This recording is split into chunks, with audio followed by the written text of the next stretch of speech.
James, great to meet you. Great to have you here. We're going to do some film right off the bat. You ready? Yeah. No, I appreciate you having me on, man. Thanks. Nice to meet you as well. All right, we had Friday game, a Sunday game between the Celtics, between the Pistons, and two phenomenal endings. Honestly, in this season of blowouts and just everybody being 500 across the league, it feels like these have been two of the better games we've watched all year with the pace. Got messy in both those games with the Yeah. turnovers, everything like that. But we had two phenomenal endings here. So we're going to get into this film a little bit. Um, Going to pop you up on the screen here. Hope this hmm technology works. And this was from Friday, where the Celtics ended 0 for 9 from the field. And it feels like the Pistons were kind of going overload in the box. We're seeing a lot of teams do this year, where teams are Yeah. just kind of packing the paint. Um, have you seen this a lot from the Pistons? Is this something they've been running all year with this like overload in the paint on? I believe it was Tatum here on this first play. Yeah, I think they have done it a lot, especially on against guys of Tatum's ilk. I'm trying to remember this play. This was the first one here. Now, this one actually wasn't the overload. This is kind of like a flare Yeah, screen for Tatum here. right. I believe the second one here for Brown, which could have been the game tire, I believe here at 96-93, I was think I remember this one. where they overload the box here. Yeah, I Started think at the beginning. they have done that against guys. Oh, this was the his chance to win it. Yeah. Um, they have done that against guys like those. They were very aggressive in guarding Trey Young a few nights ago. Same with Steph, obviously.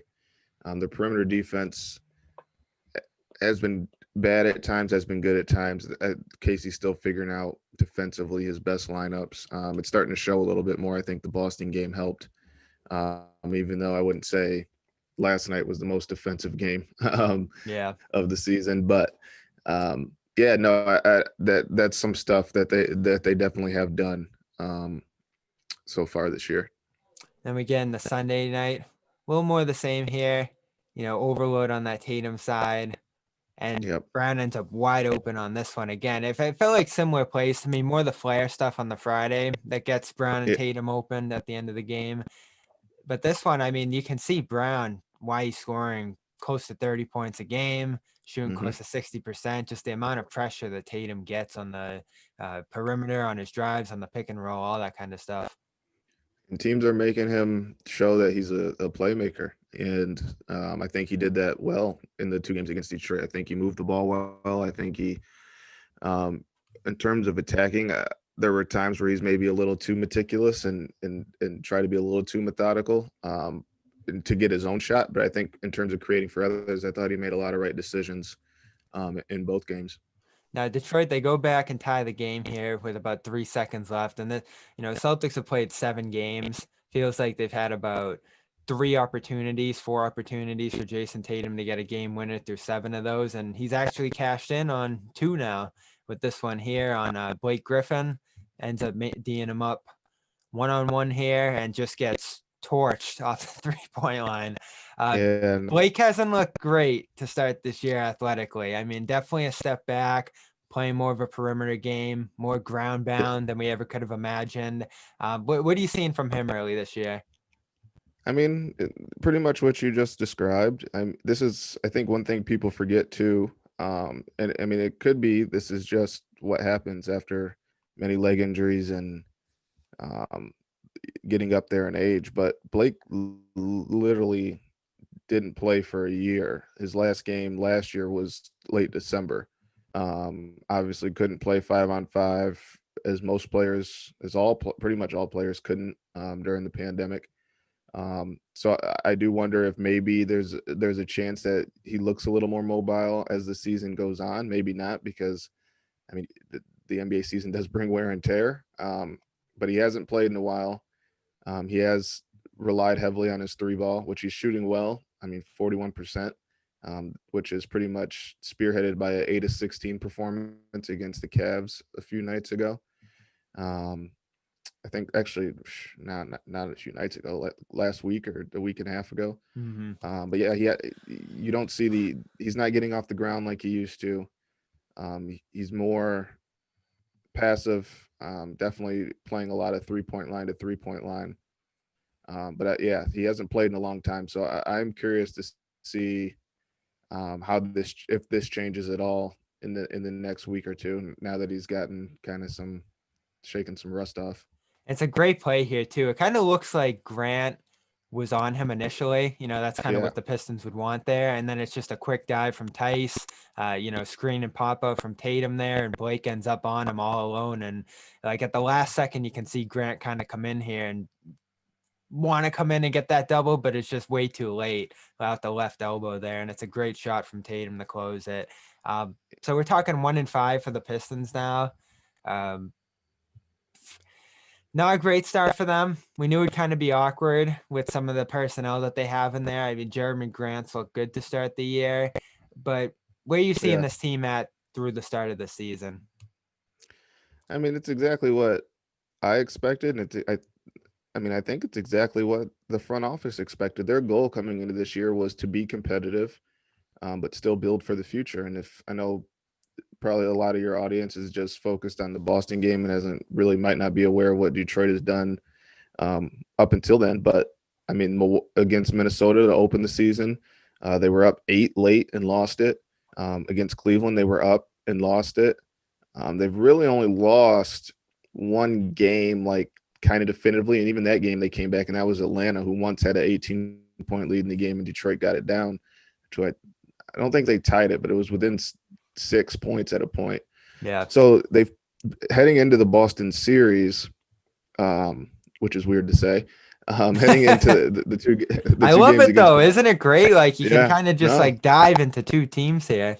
Yeah, and I think it showed in the Sunday night game. But yeah, like they had lost all their games by, if you average it out, less than 10 points. I think it was like 9.2, aside from the game they won. And then they beat Boston and then lose to Boston on a game winner. So they've been in every single game that they've played. They just haven't been able to close it out. Yeah, that's funny. That's funny too, because I was doing some YouTube titles yesterday. I'm gonna talk about some SEO here. I don't know how old you are. I'm 22. How old are you? I'm 28. So we're both kind of out of that age range when the Pistons and Celtics used to battle in the 80s. And Yeah. I write Celtics Pistons game 2 in the title. And it just explodes because I guess there was a huge game too between Bird and Isaiah back in the day. And, you go back and watch some of those YouTube clips. But yeah, we have series now. It was really fun following the Pistons, the Celtics through both of these games. We'll get to a little more of that series. But I want to talk about your journey now to the Athletic a little bit. You've been working in the Detroit area for a little while now, covering sports, high school, college, now the pros. Grew up in Flint. What led you toward the sports media game? Yeah. So it was, I mean, I don't know if it's a normal story, but like my dad played like junior college basketball, and my mom played soccer. And like obviously, like any kid, I'm sure all of us and everybody listening wanted to be in the pros, but they always said had to have a plan B in like 3rd grade. So we always had sports on in the house. We always had ESPN magazine. We always had newspapers. So I was like, what's the next best way to get into the league? And it was journalism or broadcasting. And ended up, once I got to college, went to Michigan State, ended up majoring in sports journalism and taking the writing route. And I worked in Lansing, covering high school and Michigan State sports for 2 years. And then the Athletic called in 2017, and I've been covering the Pistons since. Yeah, it's kind of weird because seeing where the company is now, and I'm still, I mean, relatively young at 28, but like I was one of the first, I want to say 30 employees, 45 employees, just because Detroit was the 3rd or 4th city. And I got in at the ground floor. So yeah, man, it's been wild. I feel like a vet, but I mean, yeah, I'm not even 30 yet. How have you kind of seen that it's huge now? Like the amount of people, my good friend Matt covers Syracuse for them. I went to Syracuse with him and worked with him, and now he's kind of doing the whole coverage for them. We got a couple great writers on the Celtics side, as Jay King and all of them. It's just ginormous. And you talked about being one of the first employees there. I remember hearing about it when it first started, and they were talking about, we're bringing back the back of the sports page and, bringing in some great writers and just investing in money, the amount of money on doing like deeper stories, profiles, more Hmm. stuff beyond the games. And how have you seen that grow over the last couple of years that you've been there?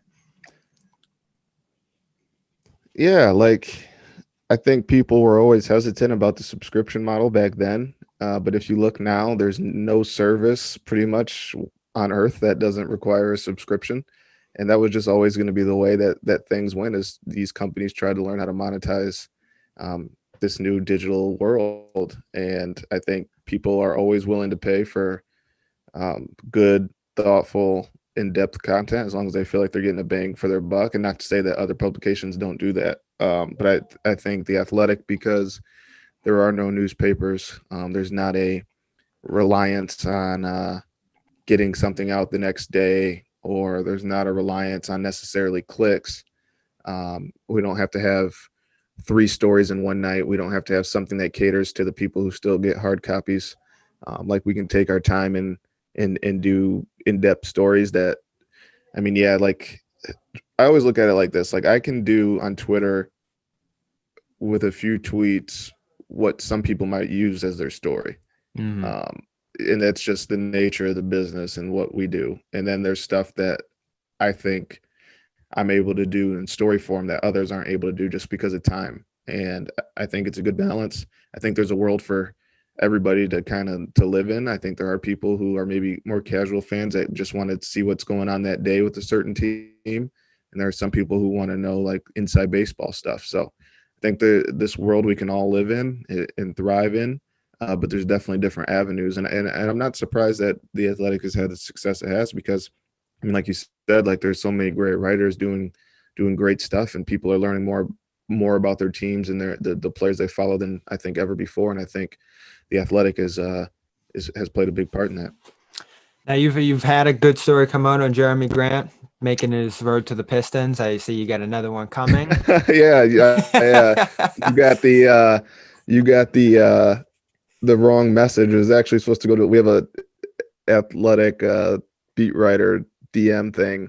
And since you had DM'd me last, and that one's usually up top, it was late after the game, and I hit the wrong button. That's But yeah, there's great because I there's a I do my research. I yeah, dig deep. I never would have known that was coming, but I can't yeah, wait to preview that story a little bit here. But that's the kind of stuff you try to do to set apart the Athletics coverage a little bit. Is like a story like that on why Jeremy Grant would make this decision. That was honestly one of the big questions of the offseason. yeah, Denver had just made the Western Conference Finals. He had grown so much there. He seemed like the perfect kind of third, fourth option on the team, given his shooting, given his yeah. help defense, all that stuff. But no, he takes the same amount of money, goes to Detroit, becomes pretty much the first option in Detroit. And you dove a little bit into why he made that decision, some of the motivating factors, some of the stuff off the court that would lead him in that direction. So give us a little preview of what we're going to read there. Is this coming out tomorrow? This pod or today? This is today. Yeah. Okay. Well, the story's not coming out till tomorrow. Give us But what you can. Give us yeah, tease it. let's Tease just it. say I had a chance to in this world, this current media world where we're not, it's tough to get one-on-ones with players. I was able to get one with Jeremy Grant, and yes, the bigger role, the ability to grow as a player was a motivating factor in coming to Detroit. But I will say that, and while that has been kind of the public push of why he's come here, there's other underlying reasons that he has not yet discussed that will that really motivated his his reasoning for coming to Detroit. And yeah, the story that's coming tomorrow, we'll get into those. For me, I think it's a first of its kind in terms of a player admitting for these reasons as why he came to Detroit. I can't think of many who have. I'm being very vague, but I think people will understand when they see it tomorrow. All right. Well, this is what we're gonna do right here. Since I have the keys in front of me, I got the ability to make all this happen. I hope you trust me here. But we're gonna cut this part out. we're going to use as a segment tomorrow after the Okay. article comes out. And we'll just leave everything else here because the Pistons, Celtics played on Sunday. Celtics got another game tonight. So we'll leave all this stuff. We'll cut this part out and put it on tomorrow. And I'm just curious. I just want to hear this before Yeah. everybody else. This is selfish for me. But, what do you get into with him? Yeah. Like, so, I mean, basketball fans are familiar with how Jeremy was at the forefront of kind of social justice and racial inequality in the bubble. He was the first one to every question that he got. He brought back to Breonna Taylor. And I had heard through the grapevine that part of the reason he wanted to come to Detroit was he wanted to play for black men in leadership positions. And you look at Detroit, Dwayne Casey is the head coach, and Troy Weaver is the GM. And it's no coincidence that Detroit is the blackest city in America. So we dove into that and why that was why having black men in leadership positions was important for him. He's a guy who's been in the league 7 years now and has never played for a black coach.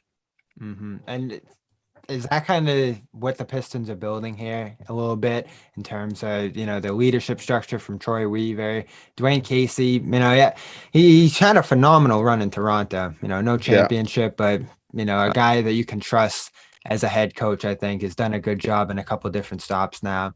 And then, Jerami Grant, what does he kind of see himself as in terms of a number one option in your conversations with him? Yeah, I think one thing I asked him is when people saw the news that he would go leave Detroit or leave Denver for Detroit, you could see like the common fan be like, "Oh, he's just chasing stats. Like it's selfish." And I asked him, I'm like, "Why do you think people have that view?" He's like, "I don't think fans can understand it, but players can understand it. Players understand wanting to be the best version of yourself as a player as you can be."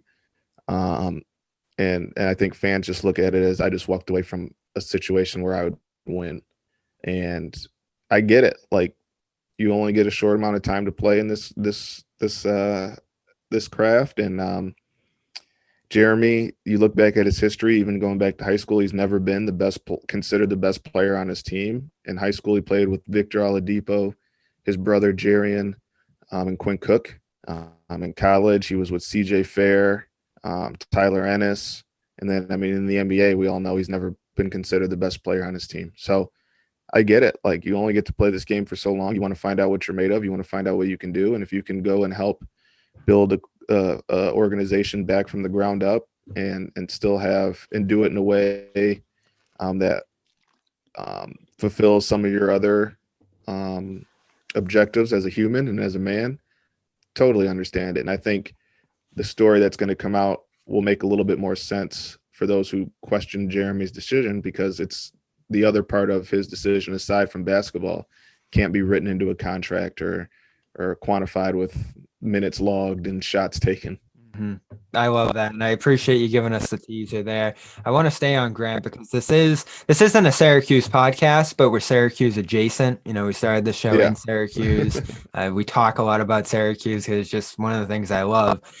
It's amazing to see what he's become from those days that you mentioned at Q's, because if you look back at him as a player at Syracuse, probably the third option on that team as well, kind of a slasher, diver, and didn't have the shot that he does now, the dribble that he has now, the passing ability, all these things he's added. Even as a defender, he's completely transformed. As a body, like, his body's transformed as well. Like you wouldn't even recognize him looking at him today and comparing that to where he was at Syracuse. And if you were ranking the Syracuse players since Carmelo Anthony in 2003 that have come out to the NBA, I mean, he's number one by far at this point in terms of what he's done. Yep. About 17 shots a game coming into this Detroit-Boston series, shooting 47% coming into the series on that volume was pretty impressive to me. Had a pretty good series, rougher second half. The first halves were really good in both those games. But what are you seeing from him? That one possession where you missed 4 threes doesn't help. Was that Friday? I think they got like 4 offensive rebounds or 3, and he like missed all Yeah, all and he three. started that. I think he was 4-4 from three to start that first Yeah, game. He was just on fire, and then and that's kind of what you have there. You got Derrick Rose as a second ball handler, but there's a lot riding on Grant right now, the way Griffin looks. yeah. So, what are you seeing so far from him as that But yeah, to first your option, question, what taking have on I the seen? load? Yeah. I think one thing I didn't necessarily anticipate coming was for him to create his own shot. I just didn't think he had the handle to do it. Um, but what I've noticed is he is so long, like 1-2 dribbles. He he can kind of slime his way through guys. He can step around them, like, and then his arms are so long. He's at the basket immediately. Like his length kind of nullifies his lack of tight handle. And he's a better ball handler than I anticipated, but he's not a. I mean, of course, he's not a Kyrie Irving, he's not a Jason Tatum, or even a Jaylen Brown handling the rock, but he's so long that he can get past guys. He can jump. Like he's just perfectly built to get his shot off without having the type of necessarily refined skill that others have. And I think that's been, if you ask Pistons fans, what's really surprised them is his ability to get to the hole in 1 or 2 dribbles from the 3-point line.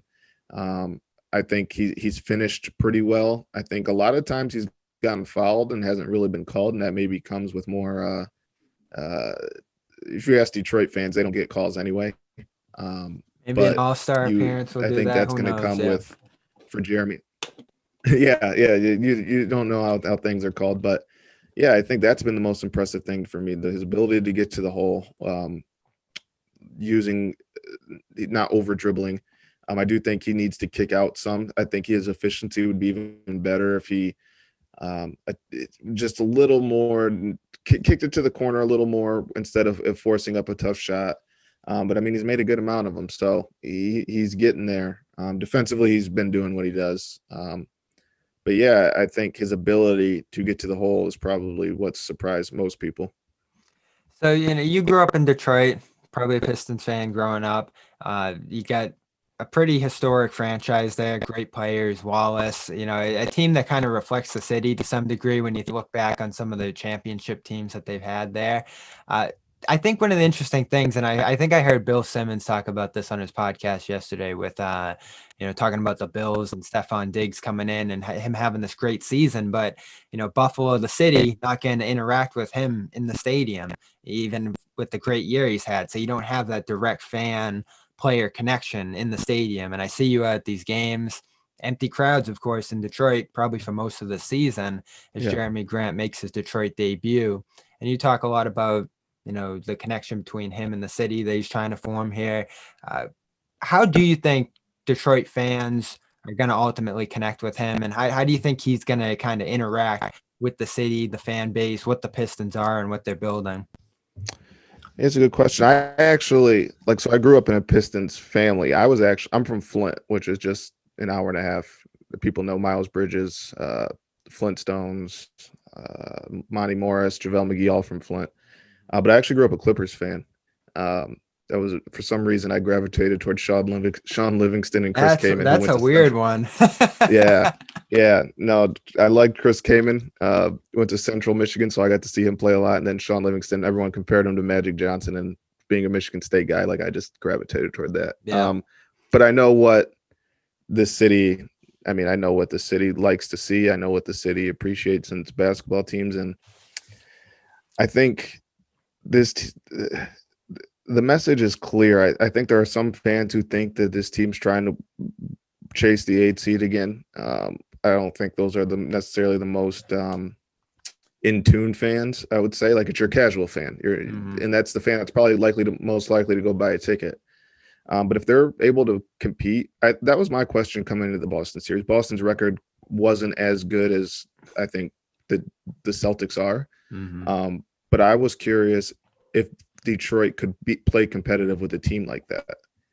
And so we have the full spectrum where they're playing tough against the Clevelands and Minnesotas of the world, but they're also playing tough against the Celtics of the world. And I think if they're able to consistently do that when fans return, I think the city will get behind them because they'll look out there, they'll see 19-year-old Killian Hayes, 20-year-old Sadiq Bey, 20-year-old Sekou Doumbouya, 26-year-old Jerami Grant, 23-year-old Svi Mihailuk, 22, 23-year-old Josh Jackson, just a bunch of young guys out there playing hard and giving them something to root for throughout the duration of a game. Isaiah Stewart, who played really well in the 2 games against Boston, I thought another 20-year-old, 19-year-old. It's a far cry from what Pistons fans are used to the last few years, which is the bunch of veterans going for the 8th seed and not much to get behind. It's a different dynamic, and I think fans will be able to see that because if they're able to be competitive versus the good teams, the bad teams, and just give you something to root for the duration of 48 minutes, I think that's just what Detroit fans want, and they want to see a light at the end of the tunnel. And I think this is the first time in a long time you can kind of see some rays peeking through the cave. What do you think of their offseason? Because they got blasted pretty hard for some of the signings they made. You look at Grant now, that one makes a ton of sense with all things considered. Mason Plumlee's been good so far. Maybe not, it doesn't make the most sense in the world roster-wise with some of the other pieces they have here. It's a ginormous lineup. Okafor's there. I mean, it's not like they committed big money to him, but you look at this lineup, you look at the moves they made over the offseason, it's just big bodies everywhere. And it almost does remind you of what they had a couple of years ago with Josh Smith, Greg Monroe, Andre Drummond. Drummond's out the door, trade last year. They didn't get a ton for him, but you're right. I mean, this team looks fun. Love the draft picks. Hayes has struggled so far. Sadiq Bey looks awesome. Almost someone that the Celtics might regret not drafting with the way Aaron Nesmith's situation has gone. And then you mentioned Isaiah Stewart. On that, guy I love. real quick, on that, I had heard that the Pistons possibly were going to get Aaron Nesmith if the Celtics didn't. Oof, I don't know what to say about that one yet. Wait till he plays. But you don't love a guy not being able to play right away. But what do you think of what the Pistons have been doing so far? What's it toward? What was your reaction to the offseason? How it's gone so far? I think like most, it was confusing at first because the week that free agency and the draft and all that stuff opened, spent the first 4 days looking like they were going to do a complete rebuild. They looked like, they traded away Bruce Brown, they traded away Luke Kennard. Before draft week, they only had the number 7 pick, and then they left the draft with 3 first-round picks and a second-round pick. So the vibe was like, oh, this is going to be a complete teardown. And then the next day comes free agency, and they sign Jerami Grant, Josh Jackson, Mason Plumlee. And then just money flying everywhere. Yeah, money flying everywhere, man. And I think it got lost. The message that had been preached for so long, well, not for so long, but prior to all that, was that the Pistons wanted to be competitive, but while building for the future. And I had written, like, I understood nationally why people were confused or whatever, but I think now, like, we're seeing exactly the plan. They have been in every single game that they've played to date, but they haven't won. So you're not having this culture of, like, if you don't have Jerami Grant, Mason Plumlee, this team probably has 3 or 4 20-point losses, 30-point losses. And that's not really kind of the taste you want to leave young players with as they're getting into the NBA and you're trying to build this from the ground up. I think you asked me a 1-point loss as much for your future as a 20-point loss in terms of draft positioning, but a 1-point loss versus a 20-point loss makes you feel a little bit better about yourself, especially when it comes against a team like the Celtics who has championship aspirations. So I think we're seeing it now, or at least what I tried to write and portray to people, that this team's not going to win a lot of games. But when the way they wanted to rebuild was by being in games. And I think we're seeing, point in case, this first 6-7 games, like I said, they've been in every single game. They only have 1 win. And I don't think anybody in that locker room is hanging their head too low, because I think if you ask them, they feel like they probably should have won 3 or 4 of them. But there are limitations on the roster, like 3-point shooting, even though they shot well last night. That was really the first time they shot fairly well this season. But there are limitations that hold you back from winning a lot of games. So it's worked out. They put together, we could be talking about at the end of the year maybe the best tank job in NBA history if the Pistons lose. Their average margin of loss is like less than 10, but they have only 15 wins. Like that's much better than what Philly did. Philly's still recovering from all those years of losses. The foundation kind of the taste in that organization is still weird. Guys still leave and guys still come and go. It's still not perfect. They have two guys that everybody loves, but like they haven't won anything. They're still trying to figure it out. Detroit wanted to be competitive while building for the future, and they're in the process of doing that.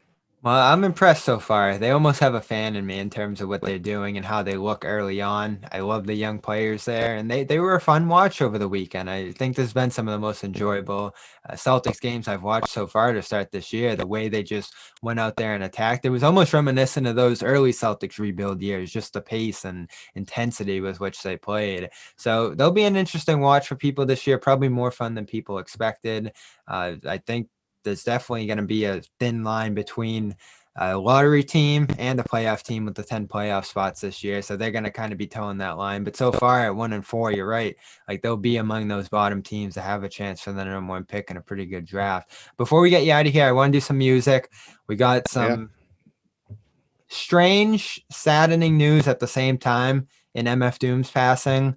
The fact that it was on Halloween and then announced on New Year's Eve was strange, but kind of befitting of an artist who was mysterious and elusive and almost mythical in a way in MF Doom. I saw you have a poster back there, a million records behind you. I'm sure you have some of his records. I got the Mad Villainy one over here. But Classic. I'm not going to call myself a day one or anything like that because I only just started listening to him in probably 2017, 2018. People put me on to him, and the last 2-3 years I've been listening to him a ton. So, when he passed, it kind of had an extra hit on me because the last 2-3 years I was just listening to all his work for the first time and really becoming familiar with it. But what's your connection to him? How did you respond to the death on New Year's Eve?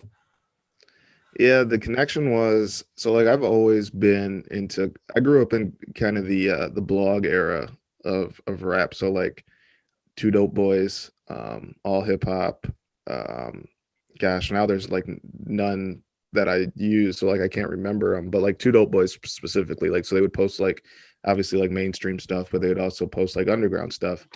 And Two Dope Boys is still around and does great stuff. So if anybody's listening to this and like wants to find new artists to listen to, but you're into like kind of more rapidy rap stuff, like Two Dope Boys is a great website to check out. But yeah, so like I would always be on there and just like looking for new music. And they had I think Mad Villainy came out in 2004. Yep. So this was probably 2006, which was my first year of high school. That I like came across Mad Villainy, and my best friend Sam, who actually works for Rock Nation. He's like Meek Mill's tour manager. He like Funny he had a story cousin. on that in a second, but keep going. Okay, yeah, I can't wait. He he had a cousin who like used to like be able to get like burns. Like he was early on he had a cousin that was early on, like if people remember LimeWire, and all like the torrent sites that you could get like music legally. So he had a cousin that was good at that. So we would like get CDs, and like me and him had a business in like middle school and high school where we would sell. We'd like people would ask for CDs, like actual albums or like mixed CDs, and we'd burn them and sell them for like $2. But yeah, we came across MF Doom like early in those Stones Throws days, like 2006. Fell in love with it, like never heard anything like it. I was a huge wrestling fan, so like The Mask got me.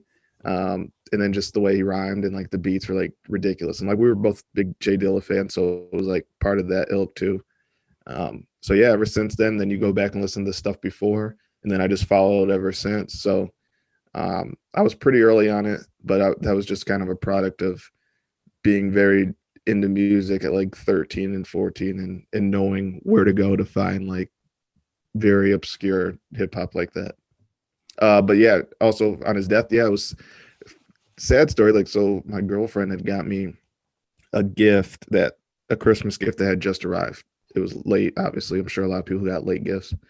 And I had just like put it on, tried it on. I was wearing it and like all super excited. And then like I got a text that he passed, and I was just like, didn't really like talk for New the rest of Year's the day. It was Eve. I just mean, I know it was a weird yeah, New Year's Eve and like no one was really doing anything, but you're trying to do something fun or just kind of relax at least that night. And that really bummed you out. Like, yeah, same. yeah, like, and again, it was so fitting of this mysterious, elusive persona that he had over the years to pass away on Halloween and have no one know about for 2 months. I mean, in this age, especially where like anybody could have leaked that out around him. That's just kind Yeah, of the life he lived. He was so elusive that no one probably even knew outside of his wife to be able to leak that. right. And he's across the pond in London. So the his collaborators stateside probably just were probably used to not getting in touch with him. Hmm. Because like you said, the elusiveness.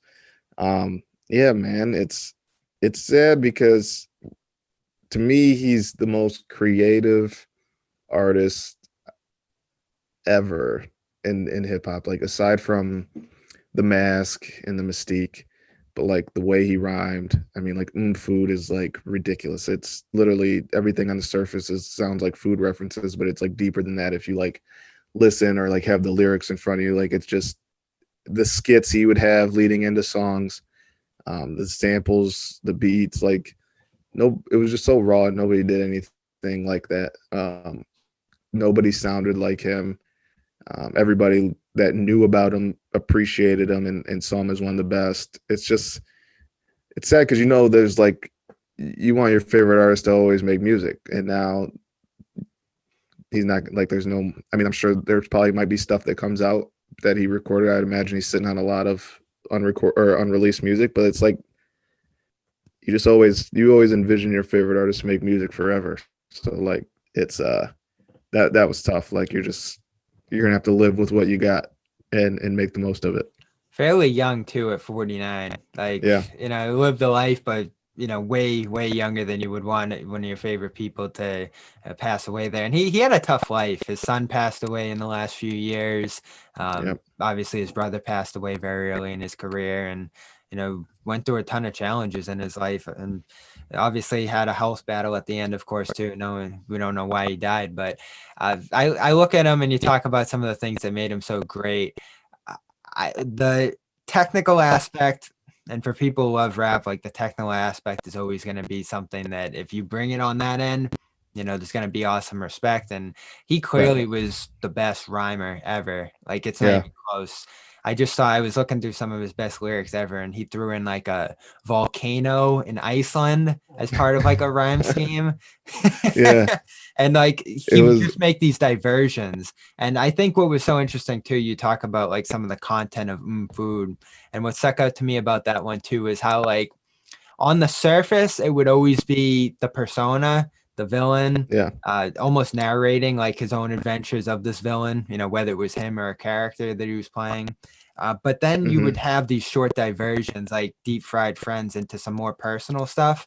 yep, Or whether he was rapping about his short time in jail or just like these little moments where he'd reveal a little bit about, Daniel Dumeal rather than MF yeah, Doom, but it would yep, just be a flash and then he'd be right back to the villain. Like he yeah. only would let you into a hint of who he was, but enough to like keep you interested and keep you like intrigued by that. I agree. No, that's a great point. That's the way he tucked things into his rhymes. Aside from like what you said, like he would throw personal tidbits in there, but like even the humor, like he's one of the funniest. Um, his lingo, like some of the words he would use. Um, yeah, man, like every word seemed strategic, and every word was like you think he's gonna say this, but then he says, I'm trying to think. There's one in Mad Villainy, um, where it's like clearly the rhyme should have been butter, but it's like I'd have to now it's gonna bother me, but it's That like he makes me says think of the one. popcorn with something, That makes me think of the one and it doesn't rhyme. where he puts booze in for where you would expect bitches. Yeah, that too. Like Yeah. there's, and it's like it won't rhyme, but it's like you're not gonna be able to predict what he's saying. Yeah. Um, and like that's genius. Yeah, the butter one's gonna bother me. because it was so like butter would have rhymed perfect, would have made sense. We'll But put it then, in afterwards. We'll put in yeah. the lyrics afterward on the screen here. What was your favorite song by him if you had to pick one? Oh man. Um. Uh, I mean, I love Doomsday on Operation Doomsday. That's a great one. That was probably I top love three for me. accordion. I love Rhinestone Cowboy. I love Strange Ways. Um, absolutely off Born Like This. Next Level, King Ghidra, and he doesn't even rap on there. I don't think it's just a ridiculous beat. Other people rap on it. Phasers of King, like it's just too, yeah, man. Like it's There's too many to pick. I couldn't do a top 10. There's some really good ones on the Victor Vaughn album too from Oh man, 2004. And like you think, I just realized this the other day. He released Mad Villainy, Food, and the Victor Vaughn album all in the same year in 2004. I mean, there's never been a year like that for an artist in hip hop history. no, because I think again, it always goes back to people that know. To those people who were checking for it and were familiar, like those are three classics. Um, and like to drop three classics in 1 year, like I think like DMX like probably did two in 1 year. There's a couple artists who did like two in 1 year, but like on that level that like shook up what people knew as like the underground, like that was unfathomable. And to, I mean, Mad Villainy was, I think the, like it's always the one that people are familiar with go to, but I try to bring in other stuff like Victor Vaughn, but I think with Mad Villainy, that's like the epitome of like an underground rap classic. Like it's the most obscure thing. It's short, the beats are wild, the rhymes are wild, but it's like so perfect. And it's like the epitome of obscurity. Like if anybody asks, what does obscure mean? Go, it's mad. It's a picture of his shadowy face on the Mad Villainy cover. And you'll never have an artist like him again. It's just impossible the way the industry works now, the way social media has taken over a lot of, the driving force of music. Like you can't be that obscure and make it now, especially with all the artists that you're competing with for attention. And like there'll never be another MF Doom. There just can't be. No, no, there can't be because when you do it, everybody knows who you're copying off. Like he was the first. He did it so well that there can't be another. I will say, and I love, we're going to wrap this up here, but I love that you kind of bring that perspective of someone who growing up on that. I obviously didn't get to do that, but Freddie Gibbs and Madlib Yeah, kind of carrying the torch of Mad Villainy is something that feels similar. Not quite the it's same, but inspired it's by close. and, carries that torch. So I'm going to keep following that. Look for the third edition of that trio. And you probably would have. Did you ever think there would be a Mad Villainy follow up when you think about like, oh, could there have been more music? Did you expect there to be a Mad Villainy follow up at some point? So like I'm a super like nerd with that stuff, and like I found like I think Madlib has admitted that it's been done for years. They Wow. just couldn't agree on like when it would come out. I always held out hope that we would get a Madlib Freddie Gibbs MF Doom album at some point. I always held out hope that those three would get together and just do it. And like I know Freddie and Madlib did an interview, and Freddie was like teasing Doom. He's like, he can't rap better than me. He's like, oh, he I remember that. just talking mad shit. And I was like, I wonder if they would ever do it. And maybe they did it, and it's in the tuck, and nobody's talked about it. But yeah, man, that's one that as a massive fan of both, I love Freddie and I love Doom, and I love Madlib. But I always held out hope that we would get that one a mush of a Freddie and Doom on Madlib beats would be that would change things. Yeah, I'm checking now. Everyone had done a tribute for MF Doom at this point who had some sort of connection to him, but still, I haven't seen anything from Madlib, and he's another guy who's kind of elusive. He'll do it in some way when the time is right and in his own personal way tribute yeah, Doom. But he is James Edwards III. You can follow all his Pistons action at theathletic.com. Go get a subscription. There's probably some sort of promo page people can go through for you. Do you have anything like that to yeah. throw out there? if you click on the story and you're not a subscriber, there will be something on the story that will I'm sure there'll be some promo when you click on the story that will allow you to get a little bit of a discount. I don't know exactly what it is right now, but in most cases, if you don't have a subscription and you click on the story, there will be one right there for you with the option to subscribe. And All right. for people that aren't familiar, like if you subscribe to a James Edwards story or a Jay King story or a Jared Weiss story, like you get access to all of the athletic basketball, any sport, any team, any city. Like it's not just that team or that story or that city. It's everything the athletic offers, which is we cover pretty much every single team in North America. And if you're a Premier League soccer fan, that too. So yeah. All right. He is at JL Edwards, 3 I's, the third, JL Edwards, III. We'll have him on again to talk about Detroit Raps sometimes. That's something we didn't have enough time for, but Yeah, I'd I love can't wait to. to hear what you have to say about all that. This is Dome Theory.